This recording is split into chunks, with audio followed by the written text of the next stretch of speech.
पर यहाँ पर मूल तात्पर्य यह है कि किसी वस्तु को हम प्राप्त करने के लिए अनेक मार्गों का आश्रय ले सकते हैं और लोग लेते हैं, किंतु महत्व केवल वस्तु की उपलब्धि का नहीं है। महत्व यह है कि उस वस्तु को हमने किस पद्धति से पाया। इसलिए आपका ध्यान यहाँ पर इन 3 रानियों के माध्यम से 4 के रूप में प्रभु ने जन्म लिया। ये 4 का अंक बड़े महत्व का है। और चलिए 40वें वर्ष में ये 4 पुत्रों के जन्म की गाथा तो ठीक ही है, प्रासंगिक भी है, पर इसका एक बहुत मधुर संकेत मिलता है। जब बाद में जनकपुर में इन 4 का विवाह संपन्न हुआ तो एक दोहा गोस्वामी जी ने लिखा, आप उसे पढ़ें और उसके रहस्य को हृदयंगम करें। महर्षि दशरथ ने जब अपने 4 पुत्रों को 4 अपने पुत्र वधुओं के साथ देखा तो उन्हें कैसा लगा, क्या प्रतीत हुआ। और वो स्वामी लिखते हैं कि मुदित अवधपति सकल सुत बधुन समेत निहारी जन पाए महिपाल मणि क्रियन सहित फलचारी। अगर ये 4 पुत्र 4 फलों के प्रतीक हैं तो वो तो महाराज दशरथ को पहले मिल चुके थे। श्री राम का जन्म 4 भाइयों के रूप में पहले ही हो चुका था। आज यदि इस विवाह के मंडप में महाराज दशरथ को लगता हो कि ये 4 फल हैं तो ये तो लगता है कि ये तो बहुत बात की बात हो गई, पर नहीं, उसमें जो सूत्र है वो बड़े महत्व का है। 4 फलों को उन्होंने भले ही पा लिया हो, पर ये जो 4 पुत्र वधु हैं, 4 बहुएं हैं, ये कौन? और यही सारा जीवन का रहस्य। क्या ये जो 4 वधु हैं, गोस्वामी जी कहते हैं क्रियन सहित फलचारी। 4 वधु जो है मानो इन 4 फलों की क्रिया है। और इसका अर्थ क्या हुआ कि आपने वस्तु पाया तो किस क्रिया के माध्यम से पाया। मान लीजिए एक व्यक्ति व्यापार के माध्यम से धन पाता है और एक व्यक्ति डाका डाल करके धन पाता है, तो धन तो है, महत्व केवल धन का नहीं, महत्व है कि धन को उसने किस क्रिया के द्वारा पाया। व्यापार के द्वारा, पुरुषार्थ के द्वारा, योग्यता के द्वारा, अथवा उस व्यक्ति ने उत्पीड़ित करके, छीन करके, हत्या करके धन एकत्र किया। मानो जब तक क्रिया और फल इन दोनों का सामंजस्य नहीं होगा तब सही अर्थों में व्यक्ति का और समाज का कल्याण नहीं हो सकता। और तब मैं आशा करता हूँ अब इतने वर्ष बाद में कहूँ कि आप एकाग्र होकर सुनिए तो शायद आपको लगेगा कि क्या हम लोग कोई ना समझ हैं क्या। आप लोग तो समझदार होंगे ही, यद्यपि आजकल श्रोताओं की दशा देख के कभी कभी निराशा भी कम नहीं होती है, पर मैं आशा करता हूँ कि आप उसे पूरी एकाग्रता से हृदयंगम करेंगे। अब यहाँ पर जो 4 फल और 4 क्रिया है, आइए थोड़ा उस पर दृष्टि डालें। क्रम से यहाँ 4 भाई जो हैं, श्री राम साक्षात मोक्ष है, श्री भरत मानो मूर्तिमान धर्म है, श्री लक्ष्मण जी साक्षात काम है और शत्रुघ्न जी अर्थ है। अब इनकी जो 4 जिनसे विवाह हुआ वे 4 क्रिया कौन है, क्या तात्पर्य है। इसमें सबसे छोटे शत्रुघ्न जी हैं, वे अर्थ के स्वरूप हैं, अर्थ के प्रतीक है। तो अर्थ की क्रिया क्या है,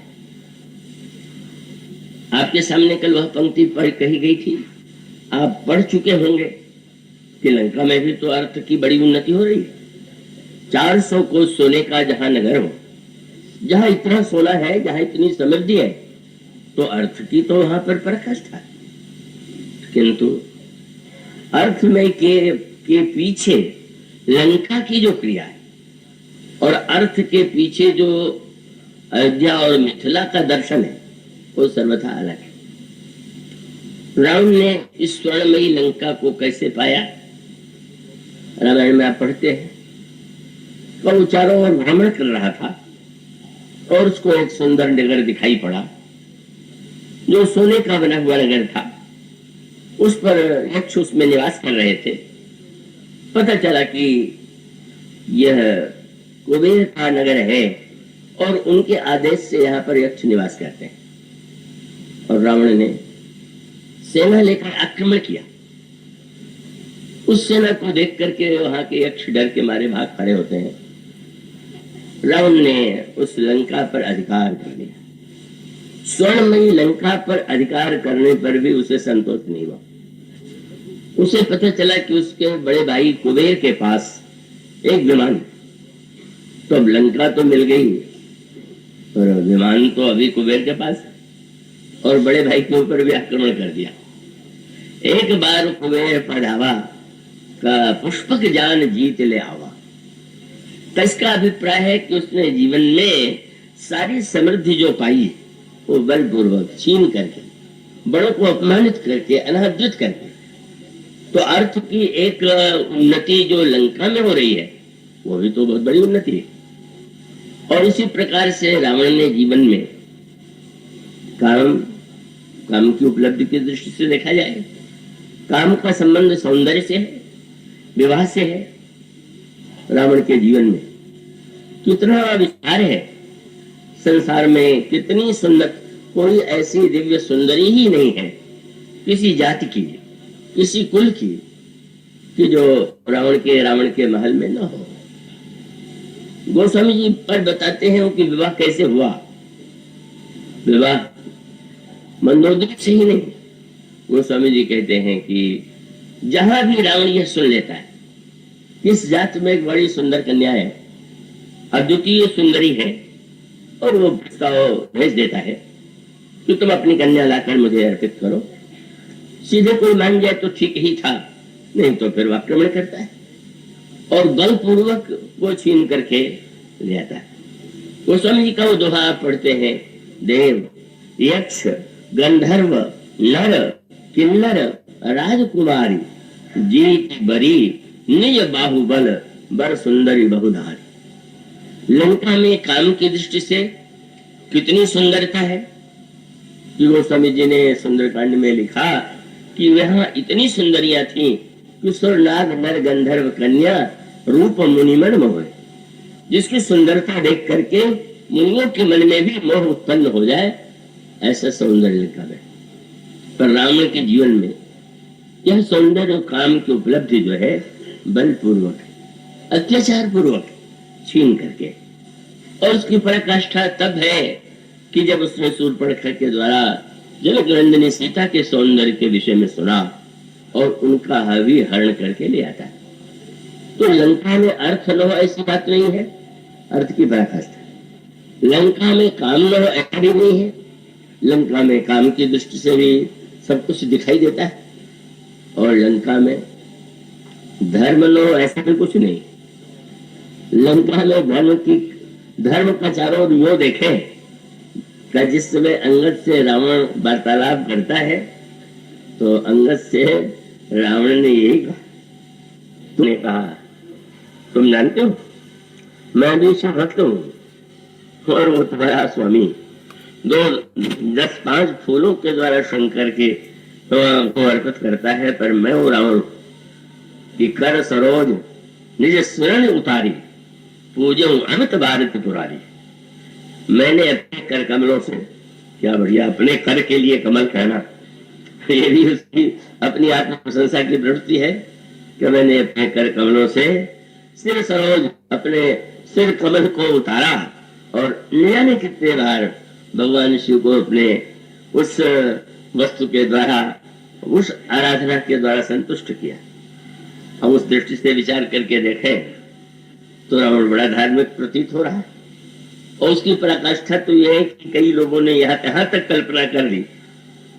मैं तो थोड़ा क्षुब्ध भी होता हूँ कि जब भगवान शंकर ने पूजा किया तो शंकर जी की पूजा के लिए रावण को आचार्य बनाया। धन्य है इस कल्पना को और इस बुद्धिहीनता को भगवान राम रावण को आचार्य बना के पूजा करें, पता नहीं किस व्यक्ति के सिर की उपज है। भला रावण जैसे व्यक्ति को आचार्य बना ही सकता है? इसकी गोस्वामी जी कल्पना कर सकते हैं क्या? जहां पर इतने मुनि हैं, ऋषि हैं, और वो रावण को बुलाया गया, माने कुछ ऐसे अभी लगता है कि कुछ लोगों के हृदय में रावण की महिमा, उसका पांडित्य, उसकी योग्यता से इतने अभिभूत है कि उन्होंने ऐसी भी कल्पना करके रावण को गौरव मंडित करने की चेष्टा किया। तो भगवान श्री राम रावण को क्यों आचार्य बना लिया? पर यूं अगर देखें तो वहां वेद पाठ भी होता है, रावण के यहाँ नित्य वेद पाठ होता है। और आप जानते हैं अन्यत्र जो वेद पाठ किया जाता है वो पंडितों के द्वारा, लेकिन रावण ने ब्रह्मा से ये कहा कि आप स्वयं आकर के मेरे यहाँ वेद पाठ कर जाया करिए। हाँ, तो भला बताइए, पंडितों को दक्षिणा दे करके वेद पाठ कराना, और स्वयं ब्रह्मा जी जहां पर आकर के वेद पाठ करते हो। और शंकर जी की मूर्ति की वह पूजा नहीं करता है। भगवान शंकर से उसने यही कहा कि आप तो कैलाश पर्वत पर, आपके पास तो कोई समस्या नहीं है, और आप जानते हैं कि मुझे त्रिवर्ण विश्व के राज्य का संचालन करना है, तो आप नित्य आके पूजा ले जाया करिए। और भगवान शंकर नित्य पूजा लेने आते, ब्रह्मा वेद पाठ करते हैं। क्या रावण के जीवन में धर्म नहीं है क्या? दिखाई देता है कि वो तो। और क्या रावण के जीवन में ज्ञान नहीं है? ज्ञान के संदर्भ में आपने बात तो सुना होगा, सोहम अस्मि। सोहम अस्मि का अर्थ है स अहम अस्मि, वह ब्रह्म मैं ही हूं। शिवोहम या सोहम, ये शब्द वेदांत के वाक्य, और रावण के मुख से यह भी तो सुनने को मिलता, जिसमें मंदोदरी रावण को भगवान राम की भक्ति का उपदेश देती है। रावण सुन करके क्षुब्ध होता है, क्रोध आता है, पर धीरे धीरे शांत हो जाता है। मंदोदरी को लगा कि शायद मेरा प्रवचन प्रभावशाली था, धीरे धीरे मेरा शांत होकर सुन रहा है। पर मंदोदरी ने जब श्रोता के द्वारा कथा की व्याख्या सुनी तो उसने सिर पकड़ लिया कि अगर ऐसे श्रोता मिल जाए, कभी कभी मुझे भी सोचना पड़ता। कई श्रोता ऐसे मिल जाते हैं कि मैं सोचने लग जाता हूँ कि क्या सचमुच जिन्हें सुनाना भी चाहिए था कि नहीं। तो उसने व्याख्या किया, मंदोदरी तुम्हें मैंने पत्नी के रूप में तो देखा, पर तुम इतनी विद्वान हो और तुम्हारा भाषण इतना गंभीर होता है, इसका पता तो मुझे आज चला। और फिर जो व्याख्या किया, तब बतक रही गूढ़ मृदुलोचक समुझत, पर तुम्हारा भाषण ऐसा नहीं कि सुन लिया जाए, केवल समुझत। और उसके पश्चात जब कोई व्यक्ति समझ लेगा तो समुझत सुखद, उसको बड़े सुख की अनुभूति होगी। और इतना नहीं, तुम्हारा भाषण ऐसा है कि उसको सुनकर के व्यक्ति संसार बंधन से मुक्त हो जाएगा। वेदांत ज्ञान का उद्देश्य तो बतक रही गूढ़ मृगलोचन समुझत सुखद सुरत भव मोचन। मंदोदरी ने पूछा, महाराज आपने किस रूप में उसे गूढ़ कह दिया? तो तुमने जब राम के नाम से वर्णन किया कि राम की भक्ति करिए, तो मुझे बड़ा क्षोभ हुआ कि मेरी पत्नी मुझे उपदेश दे रही है कि अयोध्या के उस राजकुमार का मैं भजन करूं, जो इतना अयोग्य था कि पिता ने जिसको राज तक नहीं दिया, जिसको देश निकाला दे दिया, जो पत्नी के वियोग में भटकता फिरा, व्याकुल होकर के जो चारों लता वृक्षों से पता पूछ रहा था, तो मुझे क्षोभ हुआ। लेकिन जब तुमने राम की व्याख्या किया तब मैं बड़ा प्रसन्न हुआ कि वस्तुतः तुम कितनी ऊंची बात कह रहे हो। क्योंकि मंदोदरी ने श्री राम का वर्णन करने के साथ साथ यह भी कह दिया था कि ये जो पाताल है वही श्री राम का चरण है, ये जो आकाश है वही भगवान का सिर है। वो पर्वत और नदियां सब विराट रूप का वर्णन किया था। और ये शब्द कह करके मंदोदरी ने कहा कि ये जो विश्व रूप वंशमणि करो वचन विश्वास, ये राम तो विराट विश्व रूप ही है, मेरी वाणी पर आप विश्वास कीजिए। और तब राम ने कहा कि वो तुम्हारे वर्णन से मैं समझ गया कि नाम तो उसका लिया तुमने, पर वर्णन वस्तुतः मेरा किया। अरे वो दो भुजा वाला, मैं 20 भुजा वाला, और राज्य से वंचित मैं सारे ब्रह्मांड का स्वामी। और तब मैं कह सकता हूं कि तुमने कितनी गहरी भाषा में ये कहा कि जानो प्रिया तोरी चतुराई, यही विधि कहो मोर प्रभुताई। ये तुमने मेरा ही वर्णन किया, मैं ही विराट हूं, मैं ही राम हूं। और फिर मैंने विचार करके देखा कि तुमने रावण नाम ने लेकर के राम नाम क्यों लिया। तो तुम इतनी पतिव्रता धार्मिक हो कि शायद पति का नाम लेने में संकोच था, इसलिए तुमने मेरा एक नाम रख दिया।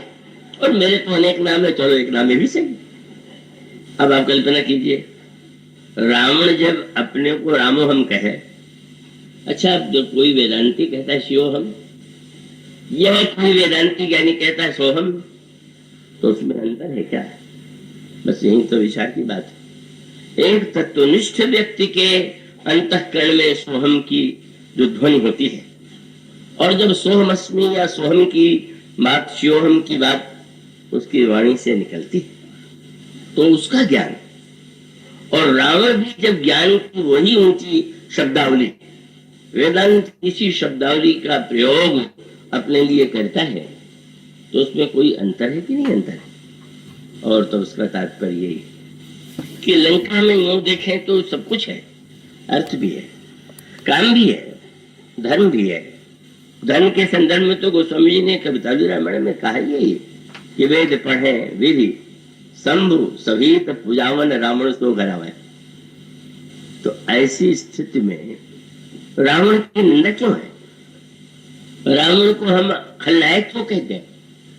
उसका उत्तर यही कि वस्तुतः रावण के को आदर्श मान करके अगर उसी मार्ग से हम जीवन में अर्थ या काम या धर्म और मोक्ष के नाम पर हम केवल अपने अहम की तुष्टि कर लें, तो यह एक दुर्भाग्य की पराकाष्ठा हो।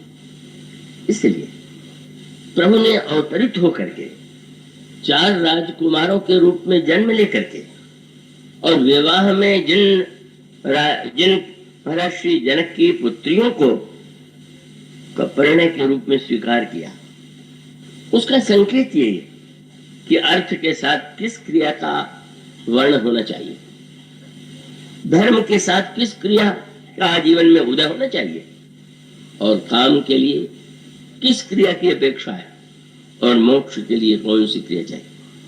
मानो इन चारों फलों और चारों क्रियाओं के बिना जीवन में जो 4 फल दिखाई देंगे, तो वो चारों फल तो एक केवल व्यक्ति के क्षणिक अभिमान की पुष्टि करने वाले हैं, उनमें वास्तविकता नहीं होती।